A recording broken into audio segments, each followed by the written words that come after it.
Satara SP निलंबन आदेशाची अंमलबजावणी आणि निरोपाच्या वेळेला माननीय मुख्यमंत्री देवेंद्र फडणवीस, माननीय उपमुख्यमंत्री एकनाथजी शिंदे आणि माननीय उपमुख्यमंत्री सुनेत्रा पवार यांनी माझी जी प्रशंसा केली ती काही हितशत्रूंना सहन झालेली नाही। विशेषतः पुणे महानगरपालिकेत ज्यांना यश मिळाले नाही असे काही असंतुष्ट घटक देखील माझ्या विरुद्ध हे विषारी षडयंत्र रचत आहेत। ज्यावेळी ही बातमी आली म्हणजे अशोक खरातच्या संदर्भातलं नाशिकचं प्रकरण समोर आलं, त्यावेळी 23 तारखेला अधिवेशन नुकते सुरू झाले होते। माननीय मुख्यमंत्र्यांनी SIT चौकशी आधीच म्हणजे 13 मार्च रोजी जाहीर केली होती आणि नंतर त्यांनी तेजस्विनी सातपुते यांची SIT वरती प्रमुख म्हणून घोषणा केली। अशा वेळेला मी पीठासीन अधिकारी म्हणजे प्रिसाइडिंग ऑफिसर म्हणून काही भाष्य करणं अधिवेशन चालू असताना 23च्या अगोदर एक 2-3 दिवस आमची BSc झाल्यापासून ते अधिवेशन 25 मार्चला संपेपर्यंत हा संसदीय नियमानुसार चौकशीत हस्तक्षेप ठरला असता, कारण आम्ही जे चेअरवरून बोलतो ते निर्देश असतात सरकारला, हे मी या ठिकाणी नमूद करू इच्छिते। म्हणून मी अधिवेशनाच्या काळात संयम राखला। मात्र अधिवेशन संपताच 26 तारखेला मुंबईत एका वाहिनीने कार्यक्रम आयोजित केला होता। त्या कार्यक्रमात या संदर्भातली मी कठोर भूमिका स्पष्ट केलेली आहे। त्याच वेळेला झीवरती कार्यक्रम झालेला होता तो, त्याची क्लिपिंग पण आहे ती। मी समाजात चांगल्या प्रकारे काम करत असल्यामुळे या खोट्या प्रचाराला उत्तर देणे मला आवश्यक वाटत नव्हते, परंतु आजकालच्या परिस्थितीत खोटे बोलून कोलीत कोणाच्या हाती मिळू नये म्हणून मी ही वस्तुस्थिती मांडत आहे। या प्रकारच्या खोट्या प्रसिद्धीशी मुकाबला करायला मी सर्व प्रकारे सज्ज व समर्थ आहे। सत्याच्या बाजूने उभं राहून अशा प्रकारच्या खोट्या प्रचाराने विचलित न होता माझ्या कार्याची गती यापुढे अशीच कायम राहील। धन्यवाद। थँक्यू।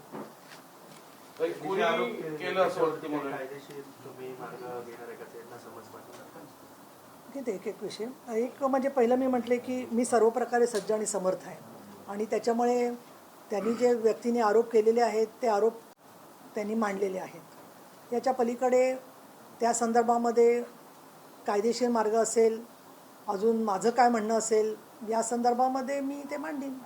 याच्या पलीकडे अजून कुणीही जेव्हा व्यक्ती आरोप करते तर त्यावेळेला त्यांच्याकडून काहीतरी आधार मिळवणं अपेक्षित असतं, परंतु बऱ्याच वेळेला असं होतं की SITची खरंच तर चौकशी चालू आहे, तर ज्यांच्याकडे काही तसे पुरावे असतील तर त्यांनी SITकडे द्यायला पाहिजेत।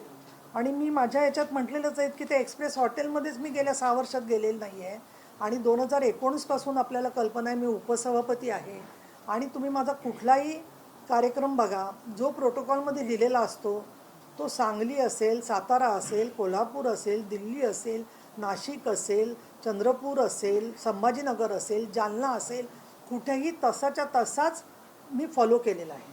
अशा वेळेला अशा प्रकारचे आरोप करणं जिथे सगळीकडे CCTV असतात, सगळीकडे लोक अनेक फोटो काढायला येत असतात, अगदी एअरपोर्टला गेलो तरीसुद्धा अनेक जण फोटो काढायला समोर येतात, त्यामुळे ह्या पद्धतीचे तर सगळे ते काल्पनिकच आरोप आहेत असं मला वाटतं।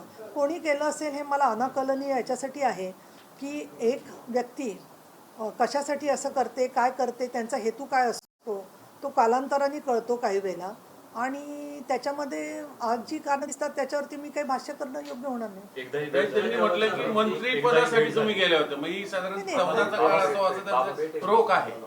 मी एक 14चा काळ असावा असं त्यांचा रोख असतो। एकदाही भेट झाली नाही तुमची? नाही, हे एक्सप्रेस इन आणि हे आता हे नाशिकला मी 50 वेळा 60 वेळा गेले असेल, तिथे गर्दीत कोण आला असेल नसेल आला मला त्याच्यामध्ये काहीच सांगता येणार नाही आहे, कारण कुणी 5 दशकांची आठवण काढून प्रत्येक सांगू शकत नसतं।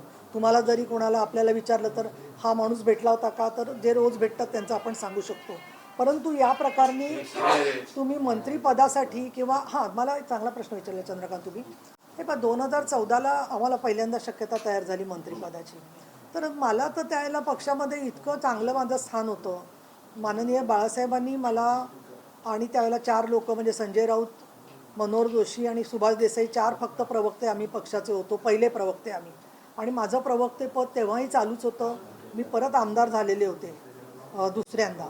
अशा वेळेला मला तर आत्मविश्वास होता की मी मंत्री होईन म्हणून, त्यावेळेला सुद्धा जाण्याचा काही प्रश्नच नव्हता की असं काहीतरी मी हतबल होऊन विकलांग होऊन कुठे जाणार आहे। आणि त्याच्यामुळे आणि मी तुम्हाला दुसरं एक सांगितलं आमच्या कुटुंबाचं की आम्ही कधीच कुठल्या अशा हयात असलेल्या महाराजांकडे गेलोच नाही आहे, कारण आमच्या कुटुंबात तो संस्कारच नाही आहे। अशा वेळेला तिकडे जाण्याचा प्रश्नच उद्भवत नाही। असं त्यांचं म्हणणं आहे. गरज पडल्यावर त्यांना बाहेर सुद्धा समोर सुद्धा आणू असं म्हणताय. नाही, मुद्दा काय माहिती आहे का, जवळची जी माणसं म्हणतात ती काही काळाने त्यांची कोण व्यक्ती आहे, काय भूमिका आहे, त्यांची काय स्मरणशक्ती आहे, हे त्यांनी बाहेर काढावं ना. ह्याच्यावर आपण काय म्हणणार. एरवी महिला अत्याचाराच्या संदर्भात आपण तातडीने पत्र काढून भूमिका जाहीर करता, तुम्ही निर्देश देता पोलिसांना, परंतु या प्रकरणामध्ये आपण एकही पत्र काढलं नाही असं देसाईंचा आरोप. आता मुळात असं आहे की मी आत्ता जे मराठीमध्ये पत्रक वाचलं तो परत पॅरा मी पाहिजे तर वाचते. काय म्हटले मी त्याच्यामध्ये, ऑलरेडी SIT केलेली होती सरकारने, तर SIT केल्यावरती त्याच्या पुढे अजून काही चौकशी करण्यासारखं किंवा एखादा पुरावा किंवा एखादी पीडित व्यक्ती माझ्याकडे आली असती तर मी त्याच्यावरती नक्कीच तिला घेऊन तिथपर्यंत गेले असते. परंतु अमक्या गोष्टीमध्ये तुम्ही का बोलला नाहीत आणि तमक्या गोष्टीत तुम्ही का बोलला नाहीत, ज्यांना जिथे योग्य वाटतं तिथे आपण बोलतो. आणि मी हेही सांगितलं तुम्हाला की अधिवेशन चालू होतं, अधिवेशन सुरू होणार होतं, अशा वेळेला लगेच त्या संदर्भामध्ये हस्तक्षेप करणं म्हणजे उलटा मी हस्तक्षेप करते असा अर्थ झाला असता.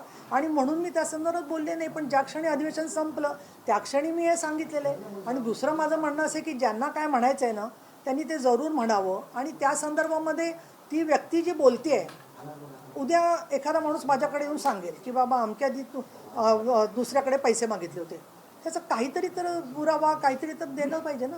असं कोणी काही सांगेल. तुम्ही पुणे महानगरपालिकेचा रेफरन्स दिला, त्यांना यश नाही मिळालं अशा लोकांनी हे केलं असं, तुमच्या पक्षातल्या लोकांवरती रोख आहे की शिवसेना उभाटामधल्या लोकांवरती रोख आहे? कारण अपयश दोन्ही तुमच्या पक्षाच्या जुन्या आणि नव्या पक्षातल्या दोन्ही पक्षांना आले. हे पहा, सोशल मीडियावर कोण काय टाकतंय त्याच्यामध्ये एक 24 वर्ष काम केलेली महिला की ज्याच्या घरावरती चालून जातात स्वतंत्र तुम्ही लढा म्हणून, नंतर काय परफॉर्मन्स झाला पक्षाचा हा पक्षाने पाहिलेला आहे. स्वतः जेव्हा स्थानिक पातळीवरचे उमेदवार सांगतात काही गोष्टी की बाबा हे निवडून येणार नाहीत, अशा वेळेला तिकीटं देण्याचा निर्णय पक्षश्रेष्ठी घेत असतात. या संदर्भामध्ये प्रत्येकाला खुश करण्याच्या एवढी मी सामर्थ्यशाली नाही आहे. आणि त्यामुळे काही लोक नाराज असू शकतील. कारण का मी सांगते की सोशल मीडियावर कोणी ना कोणी काही ना काही टाकत असतं आणि प्रत्येकजण स्वतंत्र आहे. नाही, पक्षा मी असं बोललेलं नाही आहे. तुम्ही मला स्पष्टीकरण विचारते चांगले.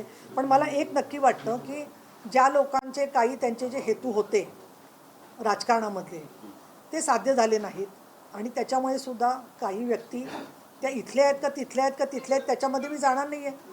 कितीतरी भूखंड माफियांना मी जेलेत टाकलेले आहे. काही लोकांची महिलांची प्रकरणं माझ्याकडे आलेली आहेत. काही बलात्कार पीडित महिलांना मी पोलीस स्टेशनपर्यंत पोहोचवलेलं आहे. ते कुठल्या पक्षात आहेत आणि त्याचा संबंध नाही आहे. ते त्यांचे हितसंबंध दुखावलेले आहेत. आणि दुसरा साधी गोष्ट अशी आहे की आज विधान परिषदेत मी जे काम करते त्याच्यात उपसभापती म्हणून काम करत असताना काही लोकांना दुखावणं क्रमप्राप्त असतं. आणि अशा वेळेला महिला पदाधिकारी जे आहे त्याच्यामध्ये टीका आम्ही सहन करायची आमची तयारी आहे त्या संदर्भामध्ये. पण सोशल मीडिया